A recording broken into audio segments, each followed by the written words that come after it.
కళ్యాణ మండపంలో కురవ నూతన కార్యవర్గానికి సన్మాన కార్యక్రమం ఏర్పాటు చేశారు.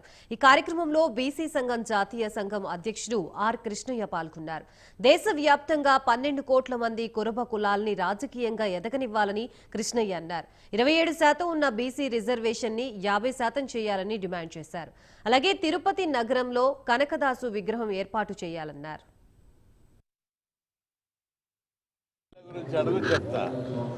బీసీలకు చట్టసభల్లో రిజర్వేషన్లు కావాలని, బీసీలకు 76 సంవత్సరాల తర్వాత కూడా ఈ దేశంలో న్యాయం జరగడం లేదు. ఏ రంగంలో కూడా ఈ దేశం లోపల బీసీలకు చిన్న చూపు చూస్తున్నారు. ప్రత్యేకంగా కుర్మ కులాన్ని కూడా చాలా వెనుకబడి ఉన్నది. దీని అభివృద్ధికి ఈరోజు శ్రీనివాస్ నాయకత్వం లోపల కుర్మ సంఘం నాయకులందరినీ, దేశంలో ఉన్న అందరి నాయకులు, గుజరాత్, కాశ్మీర్, మధ్యప్రదేశ్, ఉత్తరప్రదేశ్, కర్ణాటక, గోవా, అన్ని రాష్ట్రాలు, ఛత్తీస్గఢ్, అన్ని రాష్ట్రాల నుంచి ఈ గొర్రెకాపల సంఘాల నాయకుల నుంచి ఎంపీలను, మాజీ ముఖ్యమంత్రులను, మాజీ మంత్రులను పిలిపించి ఈ కులాన్ని చైతన్యం చేయాలనేది.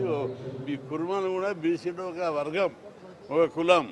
కుర్మ కులంతో పాటు బీసీలో ఉన్న అన్ని కులాలను కూడా అభివృద్ధి చేయాలి. ఇటీవలనే ప్రధానమంత్రిని, కేంద్ర ప్రభుత్వాన్ని నిలదీశాను.